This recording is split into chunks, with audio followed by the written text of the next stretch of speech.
100.000 rebah di sisi kami dan 10.000 di sebelah kanan kami. Kami mau berkata bahwa kami tidak akan pernah goyah mengiring Tuhan karena Engkau tetap penolong kami. Terima kasih Bapa di dalam surga buat waktu yang luar biasa yang Tuhan perkenankan dan izinkan untuk kami ada di hadirat-Mu dalam ibadah raya kami hari ini. Tuhan, biarlah apa yang kami buat dan kami lakukan dalam ibadah raya hari ini, itu biarlah menyenangkan hati Tuhan dan mendatangkan berkat-berkat dalam kehidupan kami di tengah kami mengiring Engkau Tuhan. Terima kasih Bapa dalam surga. Terima setiap pujian penyembahan kami. Ini menjadi persembahan kami yang hidup dan biarlah ini berbau harum dan menyenangkan Tuhan. Terima kasih Bapa dalam surga. Terima kasih Yesus. Dan Tuhan, tiba saatnya kami mendengar kebenaran firman-Mu. Karena itu Tuhan, mari Roh-Mu yang kudus mengurapi kami semua tanpa terkecuali, agar kebenaran firman Allah yang akan kami dengar, kami terlalu percaya pasti menolong kami dan memberkati kami, karena firman-Mu adalah penolong hidup kami. Terima kasih Bapa. Kami tidak izinkan ada kuasa lain yang coba mau mengganggu konsentrasi kami untuk mendengarkan firman-Mu. Tapi biarlah sekali lagi kami mohon Roh-Mu yang kudus menolong kami, memberkati kami, menawan kami semua, agar kami diberkati oleh kebenaran firman-Mu. Dalam nama Yesus firman yang hidup, kami sudah berdoa dan siap mendengarkan serta merenungkannya. Haleluya, haleluya, amin. Puji Tuhan, silakan duduk kembali Bapak Ibu Saudara yang Tuhan Yesus kasihi. Haleluya.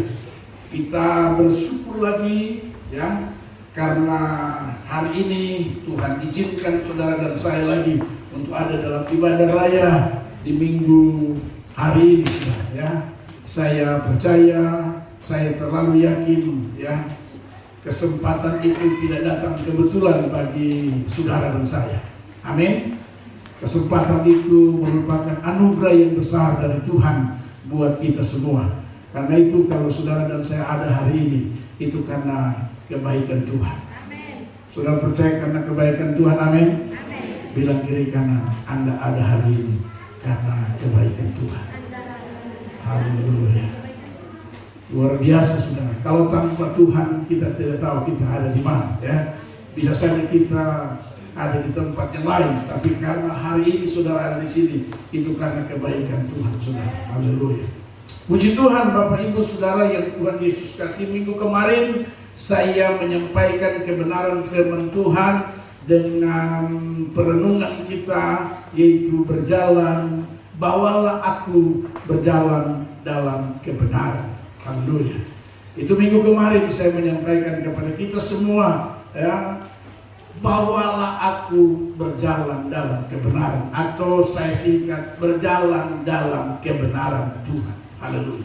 Nah, Bapak Ibu Saudara yang Tuhan Yesus kasih, kalau kita bicara berjalan dalam kebenaran Tuhan, saya yakin kita bisa tahu ya, yang namanya berjalan suatu ketika atau ada saat-saat tertentu kita bisa apa? Bisa apa? Namanya kita berjalan ya, suatu saat kita bisa saja lemah. Haleluya ya. Karena yang namanya berjalan, bukan tidak mungkin sebagai manusia yang terbatas dalam segala hal untuk kita berjalan dalam kebenaran Tuhan.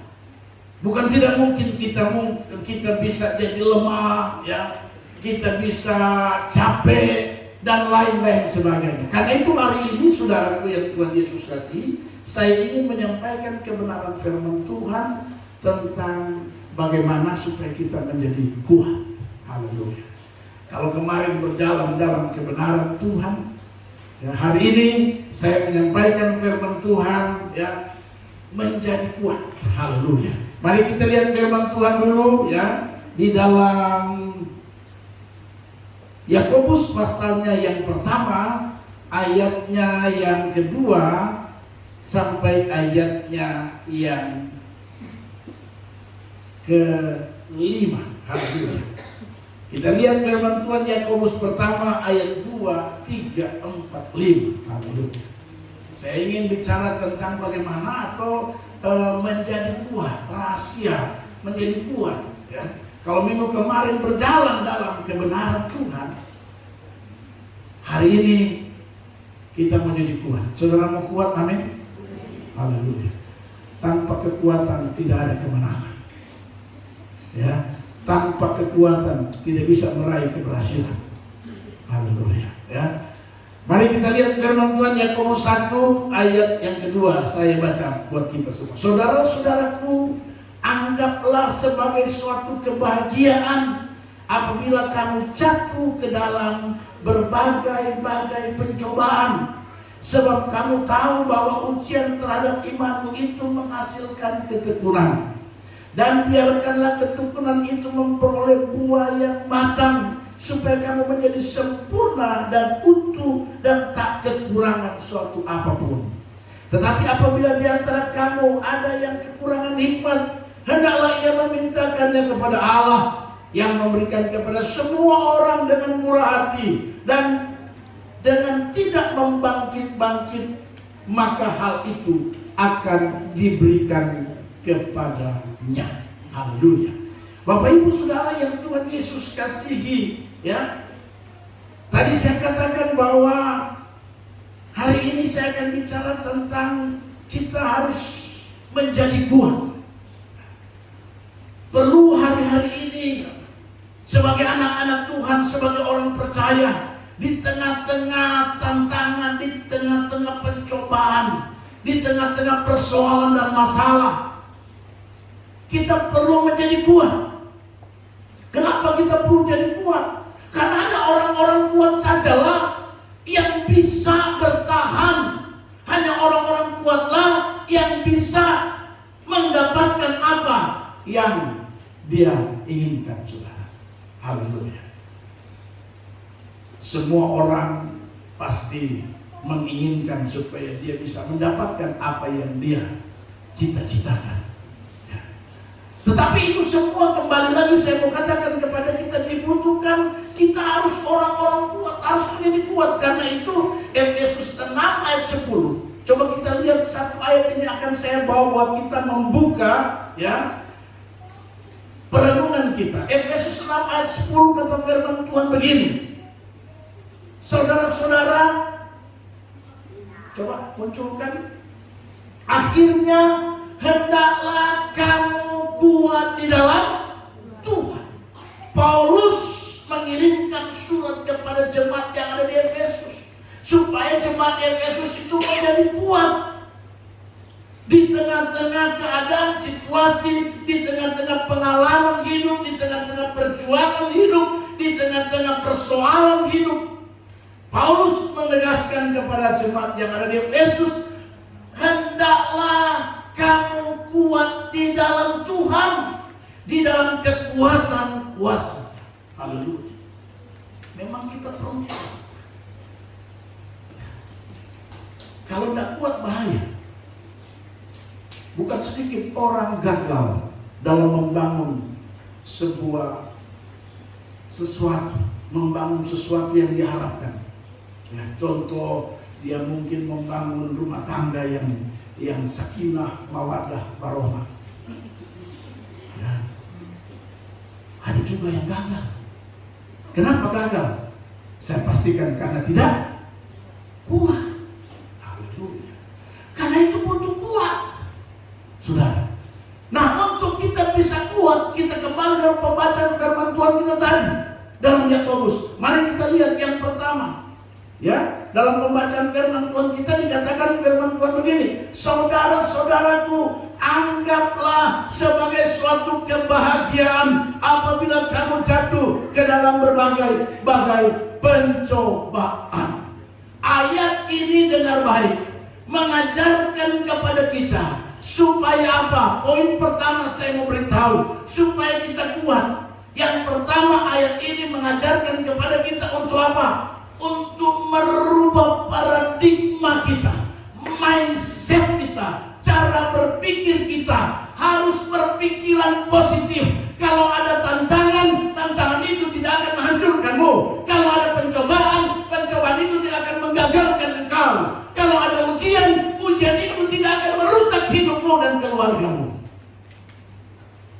mindset dirubah. Anggap saja itu kebahagiaan. Kalau ada ujian, bilang, oh ini pasti ada maksud Tuhan. Ini pasti di balik masalah ini pasti ada berkat besar. Mindset harus dirubah, paradigma harus dirubah. Kebanyakan kita kalau ada masalah, waduh masalah ini pasti akan menghancurkan saya. Haleluya. Setiap kali kita ada persoalan, kita mulai berkata, waduh persoalan ini bahaya. Sepertinya celur di ujung tanduk. Tidak boleh. Itu cara berpikir dunia. Cara berpikir orang-orang dunia seperti itu. Ketika kita diperhadapkan dengan masalah, langsung habis sudah. Anak-anak muda, kalau putus cinta, langsung dia bilang baygon pelariannya. Haleluya. Tidak bisa begitu. Kalau putus cinta, anak-anak muda dengar, kalau kau putus cinta, anggap itu sebagai kebahagiaan. Amin, anak muda. Dirubah paradigma, bukan habis. Sudah tidak bisa dapat yang lain lagi. Salah. Kalau kau diputus, langsung kebahagiaan. Pasti ada hal yang lebih baik yang Tuhan siapkan. Amin. Hanya dengan merubah paradigma, hanya dengan merubah mindset, kita bisa jadi kuat. Kalau kita tidak rubah mindset kita, kalau kita tidak positif berpikir setiap persoalan, ujian, pencobaan yang datang, maka pasti kita akan jadi lemah. Kita pasti akan tidak jadi kuat, Bapak Ibu Saudara. Orang cerita kita, orang jelek-jelek kita, orang hina-hina kita, kalau kita pakai pikiran dunia, kita akan berusaha bagaimana membalasnya. Haleluya. Kalau orang menjerumuskan kita, kita akan berusaha bagaimana, kalau bisa saya harus balasnya. Kalau pakai cara halus tidak mempan, saya pakai cara yang kasar. Haleluya. Tapi kalau kita rubah mindset kita, makanya yang pertama, rubah paradigma, rubah mindset, rubah cara kita berpikir dalam menghadapi setiap cobaan. Amin, saudara. Kalau suamimu selama ini menyakiti hatimu dan kau berkata, Tuhan, kayaknya ini sudah tidak bisa ini, ujung-ujungnya ini pengadilan negeri. Rubah. Waktu kau merasa sakit, Tuhan terima kasih buat sakit hati ini. Saya tahu Tuhan akan ubahkan suamiku. Amin. Kau bisa kuat, kau bisa masakkan dia, kau bisa kasih mandi dia. Haleluya. Pak, mau kerja? Iya. Mana saya kasih mandi? Haleluya. Suami paling senang kalau istri kasih mandi. Coba tanya suami-suami. Ini jujur ini, saya kasih tahu. Jujur. Karena saya mau ini, saya juga senang. Haleluya. Suami itu biar sutua bangka, laki-laki biar sutua bangka, tapi dia senang kalau dibikin seperti bayi. Coba tanya. Berapa banyak laki-laki yang sakit hati karena istri tidak pernah layani model begitu. Tapi kalau di sisi dipegang-pegang, waduh, haleluya. Sebaliknya, istri juga senang apa? Kalau suami itu dengar dia baru bicara, apa? Kenapa enggak? Istri paling sedang itu didengar. Tapi kebiasaan laki-laki tidak mendengar istri, karena menganggap dia lebih tahu daripada istrinya. Lihat kiri kanan, ini model suami dengar istri kan tidak ya? Haleluya. Dengar istri paling senang kalau dia bicara didengar suami.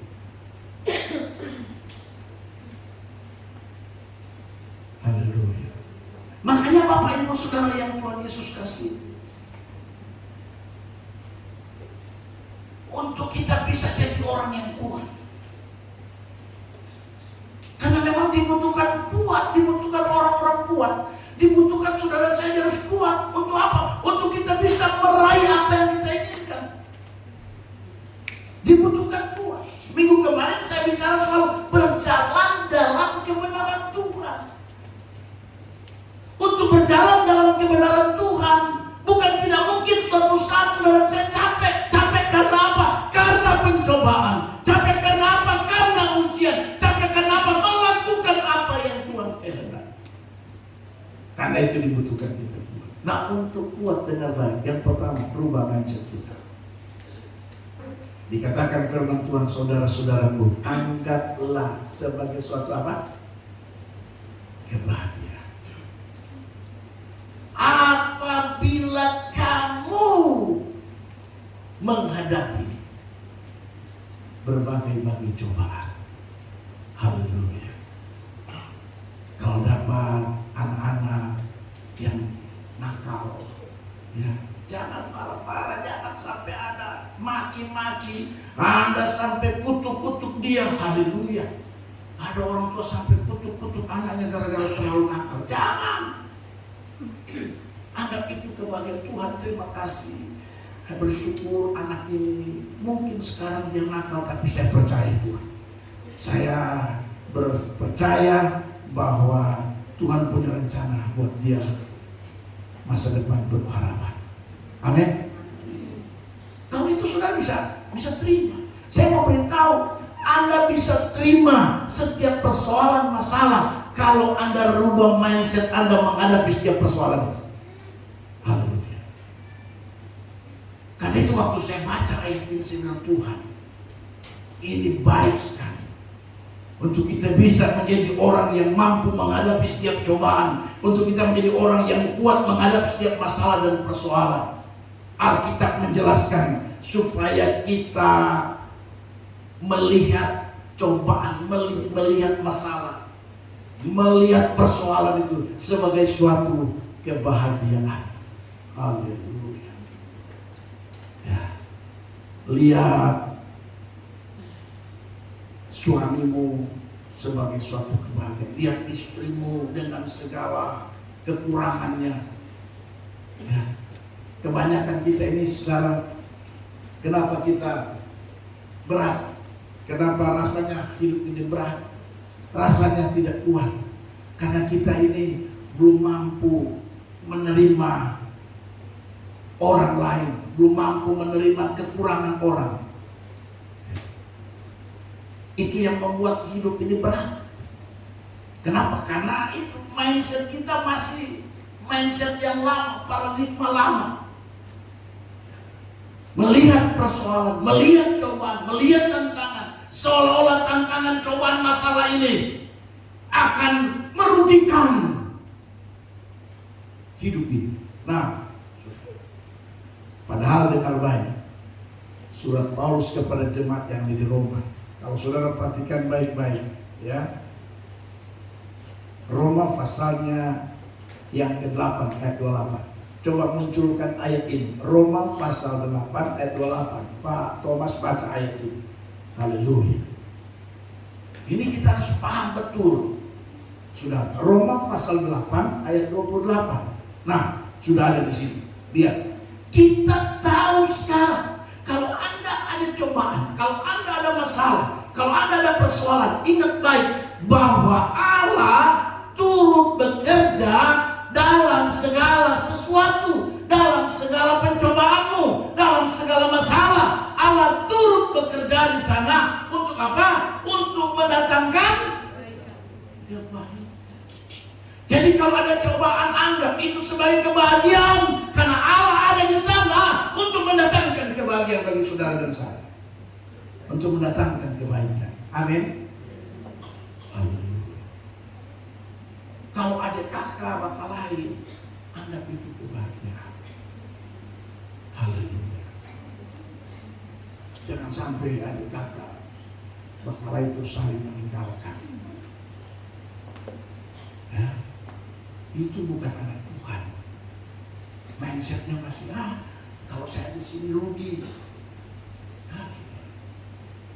Kita tidak akan jadi kuat sampai kapanpun dan sampai kemanapun. Allah turut bekerja untuk mendatangkan kebaikan. Kalau kita punya mindset seperti ini, kita pasti kuat. Sebesar apapun pencobaan yang datang. Amin, saudara. Pasti kuat. Haleluya. Karena tidak ada yang terjadi lalu kemudian Allah tidak bekerja di sana.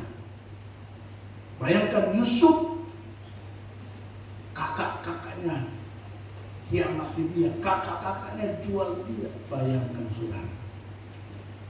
Sampai Yusuf bilang begini, kamu boleh mereka-reka yang jahat kepadaku, tapi mindset dia bilang begini, Allahku mereka-reka untuk kebaikan. Bayangkan. Kalau saudara tahu kisah Yusuf, keluarganya merencanakan yang tidak baik, yang jahat buat dia, tapi dia punya cara berpikir lain. Dia bilang, kamu boleh rencana yang jahat pada saya, tapi dengar, saya mau kasih tahu buat kamu, Tuhan saya sementara merencanakan yang baik masa depan. Amin. Makanya dia enjoy saja, dia suka cita saja, dia kuat. Itu yang saya katakan, dibutuhkan orang-orang kuat. Untuk jadi kuat, saudara, mindset kita harus berubah. Melihat segala sesuatu, melihat tantangan, melihat persoalan, melihat pencobaan, dianggap itu sebagai suatu kebahagiaan. Amin. Bilang kiri kanan, kalau ada masalah, anggap itu bahagia, kebahagiaan. Anggap itu kebahagiaan, saudara. Jangan anggap itu ini masalah berat ini. Kalau yang begini saya harus lapor polisi, karena ini merusak nama baik, mencemarkan nama baik, harus lapor polisi.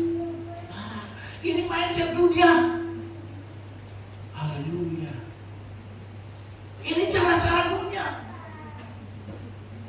Kalau cara Alkitab bukan begitu. Anggap itu sebagai kebahagiaan, kata firman Tuhan. Kenapa sebagai kebahagiaan? Karena Allah turut bekerja untuk mendatangkan kebaikan. Amin, saudara. Jadi kalau ada orang tidak suka saudara, sio yang kalian balas yang suka lain. Jangan. Mesti salah bahasa. Uang isai. Kalau ada tidak suka Anda harus tetap suka dia. Amin. Haleluya. Itu mindset supaya kita kuat. Ada orang cerita Anda, nggak usah dengar, karena Anda hidup bukan dari kata-katanya. Amin. Anda hidup dari Tuhan. Dia mau cerita Anda dari A sampai Z, Anda anggap itu sebagai kebahagiaan. Oh, puji Tuhan. Jangan dia baru cerita sedikit, telepon sana sini, kumpul keluar, kita duduk bicara. Pengadilan agama, pengadilan keluar. Itu bukan mindset ilahi. Itu bukan mindset kerajaan Allah. Itu bukan pikiran surga. Tapi kalau pikiran surga, untuk kita bisa kuat. Makanya orang-orang kuat itu, saudara perhatikan, orang-orang kuat itu bukan berarti tidak ada masalah. Orang-orang kuat itu banyak masalah. Ya. Seorang pelaut tidak akan menjadi pelaut yang tangguh kalau ombaknya kecil-kecil. Ya. Pelaut yang tangguh, dia harus berani menghadapi ombak yang baru dia jadi pelaut yang kuat. Kalau bicara pelaut, orang sana itu pelaut paling biasa. Ya. Dan ada nakoda kita di sini. Begitu juga kita kuat. Sudah. Jadi yang pertama, rubah mindset kita. Pikiran kita itu dirubah. Bagaimana Pak merubahnya? Harus selalu positif dalam menghadapi setiap pencobaan. Ada tantangan positif. Lihat bahwa ini mendatangkan keberuntungan. Pencobaan ini mendatangkan kebaikan. Karena memang seperti itulah Allah merancangkannya. Haleluya. Itu baru kita bisa kuat, saudara. Yang kedua, perhatikan yang kedua. Ayatnya, jadi kalau yang pertama, paradigma dirubah, mindset kita dirubah. Pikiran kita harus positif dalam menghadapi semua tantangan dan pencobaan. Kenapa? Karena Allah turut bekerja untuk mendatangkan kebaikan bagi kita. Yang kedua, ayatnya yang ketiga. Perhatikan ayat ketiga, kata firman Tuhan begini. Dari Yakobus 1 ayat yang ketiga. Sebab kamu tahu bahwa ujian terhadap imanmu itu menghasilkan ketekunan. Yang kedua, untuk kita bisa kuat. Saudara dengar baik, ayat ini jelas sekali. Sebab kamu tahu bahwa ujian terhadap imanmu itu menghasilkan ketekunan. Yang kedua, saya mau beritahu supaya kita menjadi orang yang kuat dalam menghadapi setiap persoalan masalah. Kita harus hidup berdasarkan iman. Haleluya. Hidup berdasarkan iman. Landasan hidup kita iman. Jangan hidup pakai perasaan, Pak. Saya ulangi lagi. Hidup itu harus iman. Hidup dasar kita iman.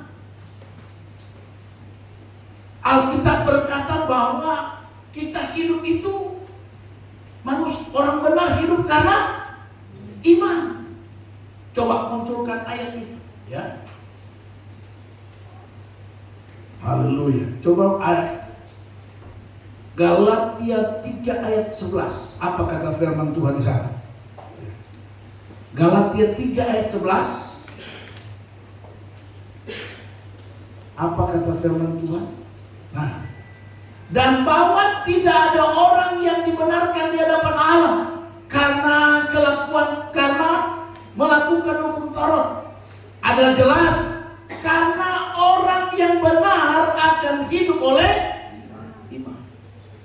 Haleluya. Makanya saudaraku yang Tuhan Yesus kasih, yang kedua untuk kita bisa kuat dengan baik, menjadi kuat dalam Tuhan, menjadi kuat menghadapi hidup ini, kita harus hidup berdasarkan iman. Haleluya. Kenapa kita perlu hidup dasar iman? Dengar, orang sakit disembuhkan dari mana? Dari iman. Haleluya. Makanya iman itu penting sekali. Kita harus hidup berdasarkan iman. Waktu Tuhan Yesus mau menyembuhkan orang sakit, dia bilang, dia sudah sembuh. Dia bilang, imanmu telah menyembuhkan. Haleluya. Makanya iman itu penting sekali, Bapak Ibu Saudara. Dan iman ini akan menghasilkan ketekunan yang luar biasa. Ya. Jadi bagi kita perlu hidup ini iman menjadi dasar. Jadi apa-apa, dengar baik, saya mau beritahu, apa-apa hadapi dengan iman. Karena imanlah yang dapat menyelamatkan kita. Bahkan sampai keselamatan pun iman itu menjadi dasar. Ya. Orang diselamatkan karena imannya. Saya heran, makanya saya berpikir kuat. Kalau segala sesuatu oleh iman, kenapa kita tidak mau hidup dengan iman? Kita seringkali hidup bukan dengan iman, saudara. Ya. Banyak orang hidup bukan dengan iman, tapi hidup menggunakan perasaan. Saya mau beritahu, kalau kita hidup pakai perasaan, kita akan banyak mengalami kekecewaan. Ingat, kenapa orang banyak kecewa? Kenapa ada banyak orang mundur? Kenapa ada banyak orang drop imannya? Karena apa? Karena mereka hidup pakai perasaan. Padahal perasaan tidak pernah menyelamatkan. Perasaan tidak pernah menyembuhkan. Perasaan tidak pernah menguntungkan. Tapi iman menyelamatkan. Iman menyembuhkan. Iman menguntungkan. Amin. Tapi kita seringkali pakai perasaan. Makanya saudara dengar baik, minta maaf. Saya mungkin orang bilang sudah tidak ada perasaan. Dan memang karena saya memang tidak mau hidup dengan perasaan, makanya orang mau cerita kamu apa, saya terpusing. Karena saya hidup berdasarkan iman. Amin.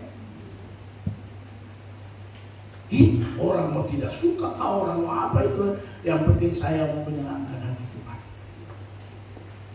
Haleluya. Yang saya lakukan itu yang bagian saya. Begitu sudah.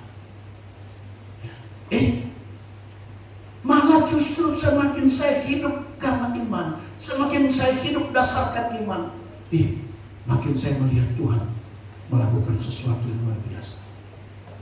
Tuhan angkat, Tuhan bawa hal-hal yang seringkali tidak saya pikirkan. Itu yang Tuhan buat dalam hidup ini. Haleluya. Karena itu iman. Haleluya. Saya hidup lagi, saya dasarkan iman. Tapi kalau perasaan, saya mau beritahu kepada saudara, tidak sedikit orang yang gagal, hancur, kecewa, khawatir, putus asa, hilang harapan karena hidup pakai perasaan. Malu hati jadi. Kenapa malu hati? Malu hati apa? Haleluya. Kita harus hidup beriman. Amin saudara. Kalau kau hidup oleh iman, dasarkan iman, dengar baik saya memberitahu, istrimu bisa berubah karena kau hidup dasarnya iman. Iman bisa merubah istri. Amin. Iman bisa merubah suami. Iman bisa merubah anak-anakmu. Iman bisa merubah masa depanmu. Haleluya. Hanya oleh iman bisa merubah segala sesuatu dalam hidup saudara dan saya. Bisa nggak kita beriman mendapat rumah? Bisa? Bisa. Anda tidak punya rumah kalau Anda beriman. Saya hidup dengan iman, saya percaya saya akan punya rumah. Dapat Pak. Itu sudah jadi pengalaman saya hidup dalam iman. Mustahil jadi kenyataan. Sampai minta maaf. Kadang ada orang bilang, Pak Pendeta Gimon itu dia pengusaha, bukan cuma pendeta. Bayangkan. Itu karena apa? Karena saya hidup dari iman. Iman bisa mendatangkan segala-galanya. Iman bisa menghadirkan apa yang tidak kita pikirkan menjadi kenyataan. Tapi sebaliknya saudara, kalau perasaan hanya merugikan kita saja. Karena itu saya ulang-ulang bilang, jangan hidup dengan perasaan. Kau akan rugi. Anda bisnis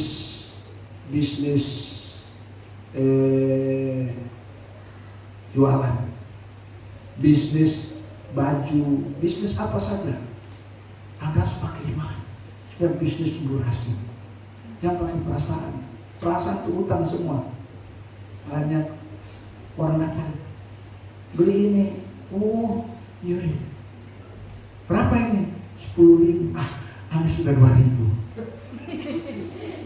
Kenapa 2.000? Sesama jemaat jadi malu hati. Bukan tidak boleh, boleh. Tapi bayangkan kalau satu jemaat begini kumpul kios, baru kau bikin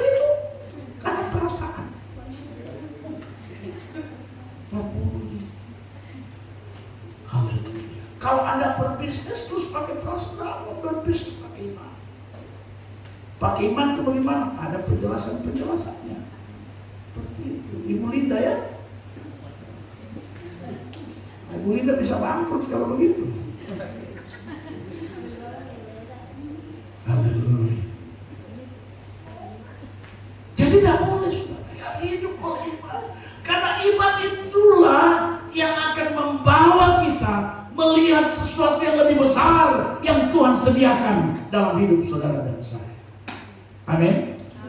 Galatia 2 ayat 20. Coba kita lihat. Galatia 2 ayat 20. Firman Tuhan bilang apa? Galatia 2 ayat 20. Haleluya.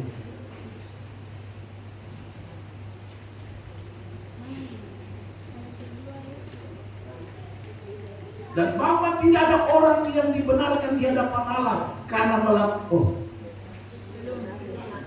Galatia 2 ayat 20.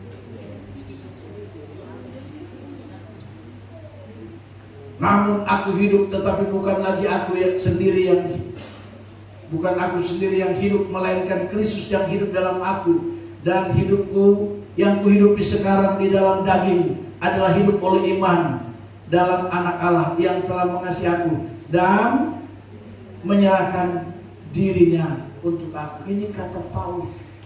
Hidup yang kuhidup sekarang ini di dalam daging adalah hidup oleh iman.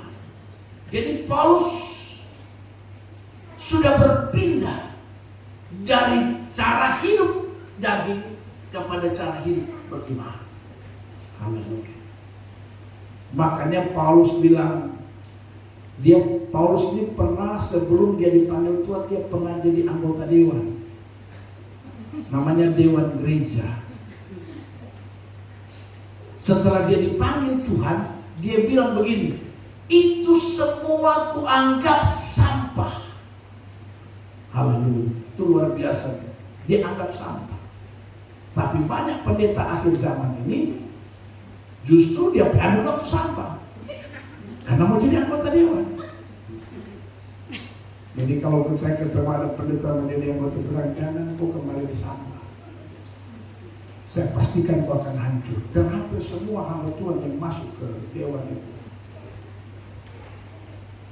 makanya dia bilang apapun. Ada kemarin kita pergi keluarga baru makan baru ada suara lebih, kalau Pak Pendeta Timun masuk dewan, saya akan jadi tim suksesnya. Wah, sebarang saja. Bagaimana bisa itu? Dan kalau Paulus anggap sampah, saya pun akan katakan itu sampah. Haleluya. Tapi kalau saudara-saudara menjadi anggota dewan, saya dukung 100%. Haleluya. Siapa yang mau maju anggota dewan? Saya dukung. Haleluya. Saya kemarin ditelepon. Jadi saya ditelepon, Pak Pendeta, adakah orang yang mau jadi kader partai? Wih, kader partai apa? Ya, tidak usah saya bilang apa partai itu. Mau jadi kader partai. Terus saya bilang, ya kalau ada yang mau, karena saya ini, dia bilang, saya ini menjadi ketua partai, salah satu partai, ketua partai di Kota Solo. Saya diminta untuk menyusun kabinet. Luar biasa. Terus kalau Pak Pendeta, ada jemaat yang pertama dibilang, Pak Pendeta ada jemaat, satu dia muda, yang kedua dia pintar, yang ketiga ada keping. Saya kaderkan dia jadi wakil ketua saya dengan catatan 2024 dia maju. Jadi saya berdoa, Tuhan siapa yang mau maju 2024? Karena yang pertama Anda sudah menang, sudah ada perahu. Tapi mendaftar lagi, cari perahu. Ini perahu Anda langsung jadi wakil ketua. Yang telepon saya ini ketua Kota Solo. Wah, saya lagi cari siapa yang muda, yang pintar, tapi juga ada Biasanya yang ketiga itu ada apa itu? Haleluya.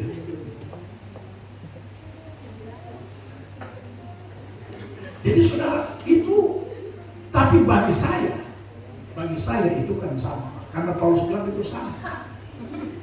Tapi kalau soal dukung-mendukung, pendeta gereja itu kan perwakilan kerajaan Allah di bumi. Jadi gereja itu harus bisa menjawab. Ketika ada jemaat bilang, Pak Pendeta, saya mau jadi anggota dewan, gereja akan dukung. Haleluya. Karena ujung-ujungnya juga nanti dia akan bantu gereja. Jadi seperti itu. Jadi saya berdoa supaya ke depan saudara yang kalau mau maju,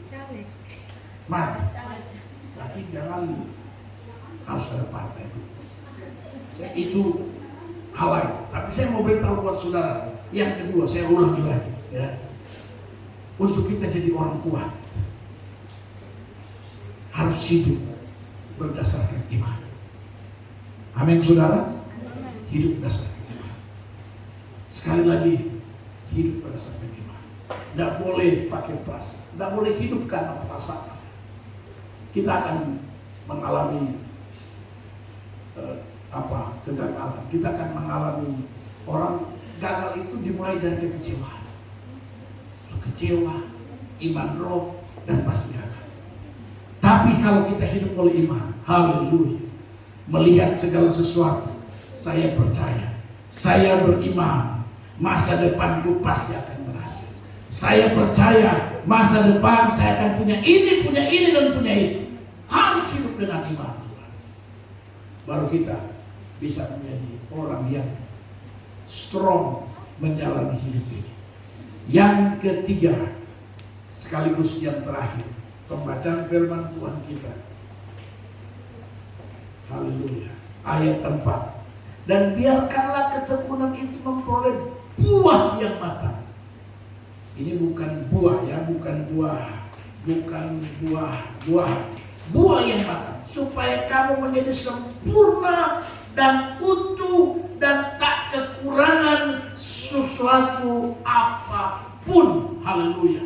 Dijelaskan pada ayat yang kelima, tetapi apabila di antara kamu ada yang kekurangan hikmat, ini yang penting saya mau beritahu. Ayat 4 sebenarnya maksudnya yaitu ayat yang kelima. Artinya bahwa yang ketiga, untuk kita bisa kuat, kita harus memiliki hikmat. Untuk apa saudara? Untuk bisa memahami rencana Tuhan dalam hidup saudara dan saya. Ini poin ketiga. Haleluya. Untuk kita bisa kuat, dengar, kita harus punya hikmat memahami semua rencana Tuhan dalam hidup ini. Makanya ayat 4, dan biarkanlah ketekunan itu memperoleh buah yang matang. Lalu supaya kamu menjadi sempurna dan utuh dan tak kekurangan suatu apapun. Artinya pemahaman kita terhadap rencana Tuhan dalam hidup ini tidak ada kekurangan apapun. Kita paham betul. Kita sudah matang memahami setiap rencana Tuhan karena ada hikmat dalam hidup saudara dan saya. Dan kalau ini yang ada dalam hidup kita, kita akan kuat. Kenapa saudara? Karena kita tahu rencana Tuhan dalam hidup ini. Kebanyakan orang tidak kuat karena dia tidak paham rencana Tuhan dalam hidupnya. Haleluya. Tapi kalau saudara dan saya paham betul rencana Tuhan dalam hidup ini, saya yakin kita tidak akan menjadi lemah. Kita tidak akan goyah. Orang goyah, orang lemah, orang mundur, orang kalah, orang tidak kuat. Karena dia tidak memahami dengan benar, secara utuh, secara benar setiap rencana Tuhan dalam hidup. Saya kasih contoh. Saya paham betul rencana Tuhan dalam hidup. Satu ayat saya kasih contoh buat saudara. Mari kita baca firman Tuhan ini. Yeremia 29 ayat 11. Ini seringkali orang lupa. Yeremia pasalnya yang ke-29 ayat 11. Coba firman Tuhan. Yeremia. Lihat. Sebab Allah, aku ini Allah, mengetahui rancangan-rancangan apa yang ada padaku. Jadi Allah tahu persis, Allah tahu persis bahwa ada rencana dalam pribadi Allah. Terhadap siapa? Terhadap saudara dan saya. Sebab aku ini mengetahui rancangan-rancangan apa yang ada padaku. Mengenai siapa? Mengenai kamu. Mengenai saudara dan saya. Demikianlah firman Tuhan. Yaitu apa? Rancangan apa? Damai sejahtera. Bukan rancangan kecelakaan. Kalau kita memahami ada hikmat dalam hidup ini, mengetahui bahwa rancangan Tuhan itu buat saudara dan saya itu baik di masa yang akan datang, maka saya percaya itu akan menjadikan kita kuat menjalani hidup ini. Kita tidak akan pernah lemah, karena saya tahu masa depan saya Tuhan siapkan. Saya tahu saya akan punya rumah 5 lantai. Saya tahu bahwa istriku akan mengandung dan melahirkan anak dari hasilku sendiri. Saya tahu bahwa suamiku dalam rencana Tuhan masa depannya akan begini. Itu akan membuat Anda makin enjoy, membuat Anda kuat, membuat Anda bersuka cita menjalani hidup. Karena apa? Anda paham betul rancangan Tuhan dalam hidup. Tapi kalau tidak paham, maaf, Anda akan melihat, aduh, ini kayaknya sudah cukup lama ini. Sudah 20 tahun bergumul, tidak berubah-ubah ini. Ini kayaknya cari jalan lain, cari jalan pintas. Ini tidak paham rencana Tuhan. Haleluya. Saya mau tanya buat saudara, apakah saudara aminkan firman Tuhan ini Yeremia 29 ayat 11? Sebab aku ini mengetahui rancangan-rancangan apa yang ada padaku. Allah tahu betul rancangan yang ada padanya. Mengenai kamu. Bayangkan saudara. Rancangan Allah pada kita itu damai sejahtera, bukan kecelakaan. Jadi kalau kau ada masalah hari-hari ini, kalau kau sedih dan beban hari-hari ini, kalau sekarang ini saudara lagi menghadapi persoalan yang berat, saya kasih tahu, itu bukan mendatangkan kecelakaan. Ingat, ya, kalau kau ada sakit sekarang, sakit yang kau alami sekarang itu bukan mendatangkan kematian. Haleluya.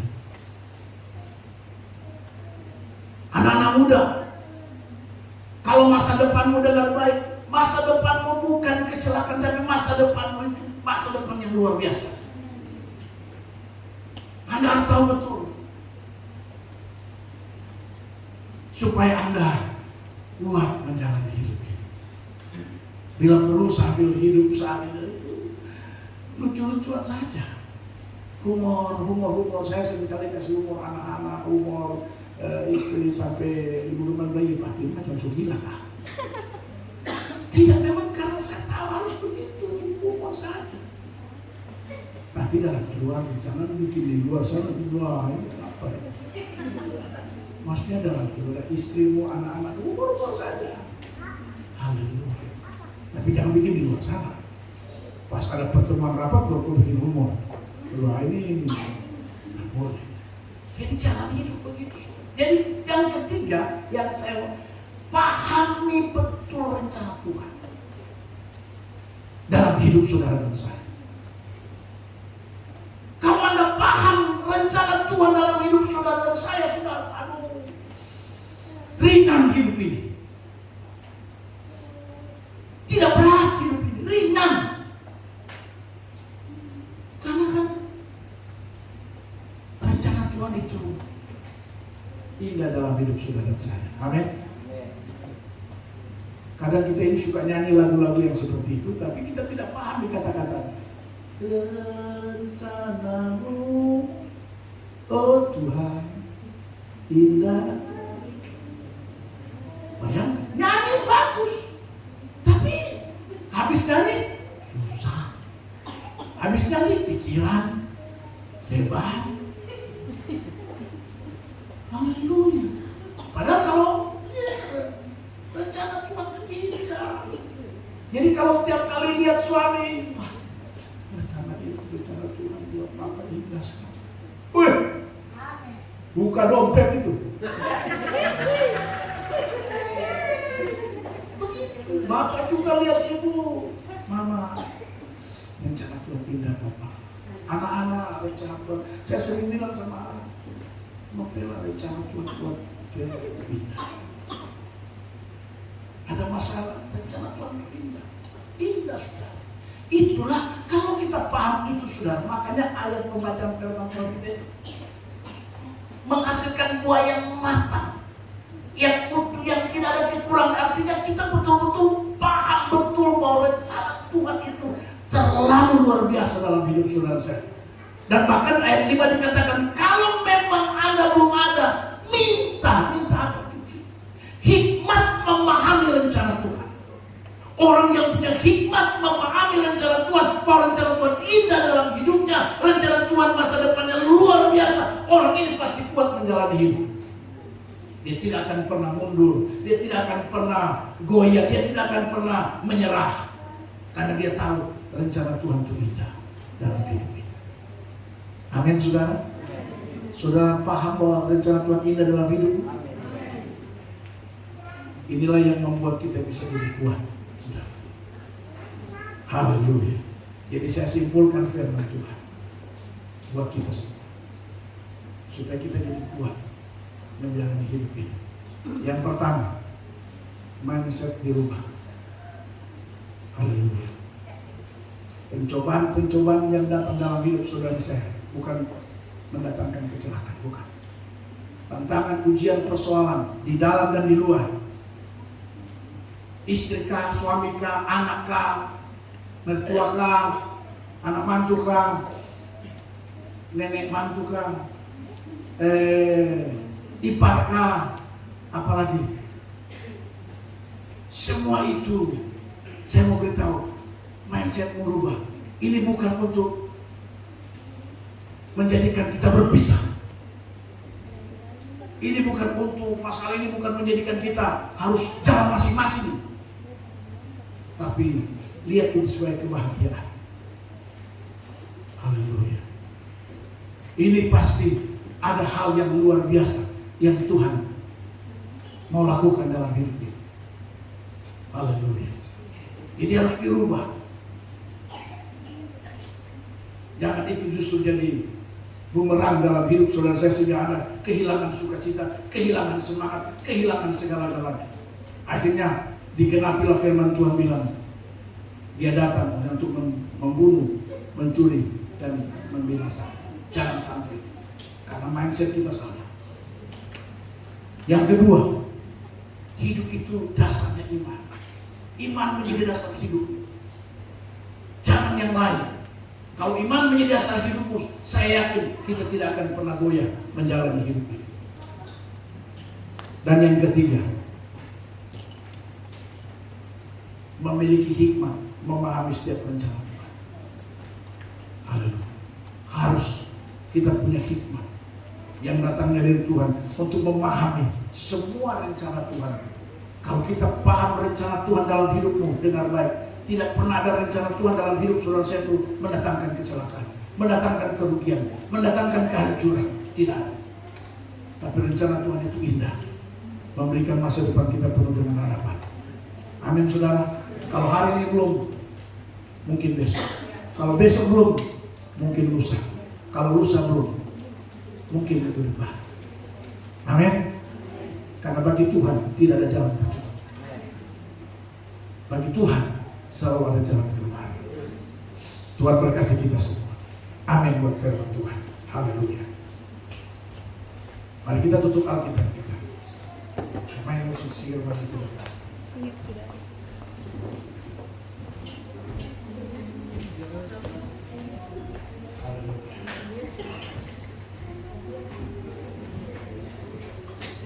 Haleluya. Kita mengucap syukur buat kebenaran firman Tuhan.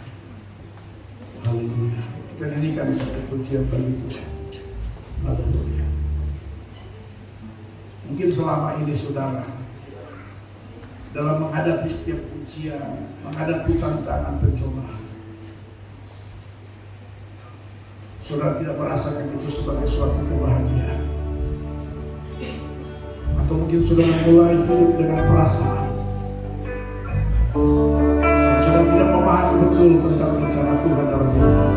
Hari ini firman Tuhan mengingatkan kita agar kita kembali menjadi orang-orang yang kuat menjalani hidup.